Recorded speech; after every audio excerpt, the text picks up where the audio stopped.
தங்க நகைய அடகு வைக்கிறதுல இந்தியன் வங்கியில தான் மக்கள் அதிகம் ஆர்வம் காட்டுறாங்க. பல பொதுத்துறை வங்கிகள் இருந்தாலும் இந்தியன் வங்கியினுடைய திட்டங்களால தான் மக்கள் ஈர்க்கப்பட்டு இந்த மாதிரி தங்க நகைகளை அடகு வைக்க போறாங்களாம். மற்ற வங்கிகளை காட்டிலும் இந்தியன் வங்கியில அப்படி என்ன திட்டங்கள் இருக்கு, அப்படி என்ன சிறப்பு இருக்கு, ஏன் மக்கள் அங்க போறாங்க, விரிவா இந்த வீடியோல பார்க்கலாம். பொதுவாவே தங்க நகையை அடகு வைக்க மக்கள் பொதுத்துறை வங்கிகளான பாரத் ஸ்டேட் வங்கி, கனரா வங்கி, இந்தியன் வங்கி, இந்தியன் ஓவர்சீஸ் வங்கி, பஞ்சாப் நேஷனல் வங்கி உள்ளிட்ட இந்த மாதிரியான வங்கிகள்ல தான் அதிகமா விரும்புவாங்க. ஆனா இதுல குறிப்பா இந்தியன் வங்கியில மக்கள் நகைகளை அடகு வைக்க ஆர்வம் காட்டுறாங்க. இதுக்கு காரணம் பாத்தீங்கன்னா, இந்தியன் வங்கி நகையை அடகு வைக்கும் போது நிறைய திட்டங்களை கொடுக்கறாங்க அப்படின்னு சொல்லப்படுது. அது என்னென்ன அப்படின்றத ஒவ்வொன்றா பார்க்கலாம். பொதுவா நகைகளை பல பேர் தனியார் வங்கியில அதிக பணம் தராங்க அப்படின்னு சொல்லி ஆசைப்பட்டு அடகு வைப்பாங்க. ஆனா தனியார் வங்கிகளே கூட தர தயங்கக்கூடிய பணத்தை இந்தியன் வங்கி தந்துட்டு வருது. நகையினுடைய மதிப்புல 85% வரைக்கும் வழங்குது.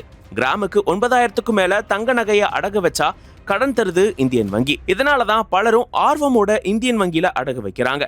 அதே போல நீங்க எந்த ஊரா இருந்தாலும் இந்தியன் வங்கிக்கு போன உடனே வங்கி கணக்கு ஓபன் பண்ணி தங்க நகையை அடகு வைக்க முடியும். தனியார் நிதி நிறுவனங்கள் மற்றும் சில தனியார் மற்றும் பொதுத்துறை வங்கிகளோட ஒப்பிடும்போது இந்தியன் வங்கியில நகை கடனுக்கான வட்டி விகிதம் ரொம்பவே கம்மியா இருக்கு. குறிப்பா சொல்லணும்னா விவசாய நகை கடன், ஆதவ அக்ரி கோல்ட் அப்படின்னு இந்த வங்கியால லோன் அழைக்கப்படுது. இதுதான் இந்தியன் வங்கியில ஏக பிரபலம். விவசாயிகளுக்கு சுமார் 7% அப்படின்ற அளவுல கூட மிக குறைந்த வட்டியில கடன் வழங்குது.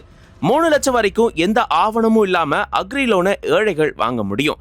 அதே மாதிரி சாதாரண மக்களுக்கும் மற்ற வங்கிகளை விட போட்டித்தன்மை வாய்ந்த வட்டி விகிதங்கள்ல நகை கடனை பெற முடியும்.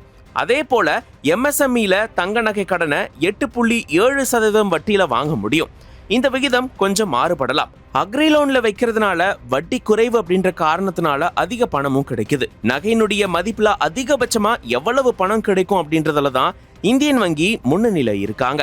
சில சிறப்பு திட்டங்களுக்கு கீழே உதாரணமா பம்பர் அக்ரி லோன் வச்சுக்கலாம். தங்கத்தினுடைய தற்போதைய சந்தை மதிப்புல 85% வரைக்கும் கடன் வழங்கப்படுது.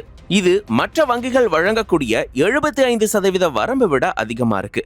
அதனால தனியார் மைக்ரோ ஃபைனான்ஸ்ல அதிக பணம் தராங்க அப்படின்னு அடகு வச்சு நகையை இழக்கிறத விட இந்தியன் வங்கியில எளிதா குறைந்த வட்டியில அதிக பணத்துக்கு அடகு வைக்க முடியும் அப்படின்றதுனாலதான் மக்கள் ஆர்வம் காட்டுறாங்க. அது மட்டும் இல்லாம இந்தியன் வங்கி அப்படின்றது அரசு வங்கி. இது ஒரு பொதுத்துறை வங்கி அப்படின்றதுனால தங்களுடைய தங்கம் பாதுகாப்பா இருக்கும் அப்படின்ற அசைக்க முடியாத நம்பிக்கை மக்கள் கிட்ட இருக்கு. நகைகள் வங்கியில இருக்கக்கூடிய ஸ்ட்ராங் ரூம் வசதியில மிகவும் பாதுகாப்பா வைக்கப்படுது. தனியார் அடகு கடையில நிலவக்கூடிய ஏமாற்று வேலைகள் அல்லது அச்சுறுத்தல்கள் இங்க இல்ல அப்படின்றதுனாலதான் மக்கள் இங்க அதிகம் ஆர்வம் காட்டுறாங்க. இது போக வருமான வரி சான்றிதழ் அல்லது சிபில் ஸ்கோர் மாதிரியான சிக்கலான ஆவணங்கள் நகை கடனுக்கு கேட்கப்படுறதில்ல.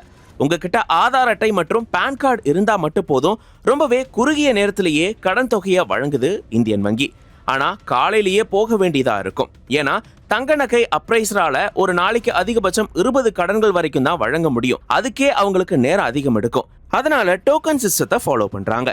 வட்டி மற்றும் அசலை 12 மாதங்கள் கழிச்சு ஒரே தவணையா செலுத்தக்கூடிய வசதியும் இருக்கு. இது விவசாயிகளுக்கும் சிறு வணிகர்களுக்கும் பெரிய உதவியா இருக்கு. அதே மாதிரி மாதம் கணிசமா கட்டினா வட்டி குறைஞ்சு அசலும் குறையிறது மக்களுக்கு இந்தியன் வங்கியை பிடிக்க காரணமாகவும் இருக்கு. அவசர தேவைக்கு மட்டும் பணத்தை எடுத்துக்கிட்டு பயன்படுத்தும் நாட்களுக்கு மட்டும் வட்டி செலுத்தும் வசதியும் சில திட்டங்கள்ல இருக்கு. இந்தியன் வங்கி சென்னையை தலைமையிடமா கொண்டு இயங்கக்கூடிய ஒரு வங்கி. தமிழகத்தினுடைய மூலை முடுக்கெல்லாம் இதனுடைய கிளைகள் இருக்கு. பல தலைமுறைகளாக மக்கள் இந்த வங்கியோட கணக்கு வச்சிருக்கிறதுனால அவங்களுக்கு இது ஒரு குடும்ப வங்கி மாதிரியான உணர்வு ஏற்பட்டிருக்கு. இது பத்தின உங்களுடைய கருத்துக்களை கமெண்ட்ஸ்ல சொல்லுங்க. மேலும் இந்த மாதிரியான தகவல்களுக்கு ஒன் இந்தியா தமிழை ஃபாலோ பண்ணிக்கோங்க. Subscribe to One India and never miss an update.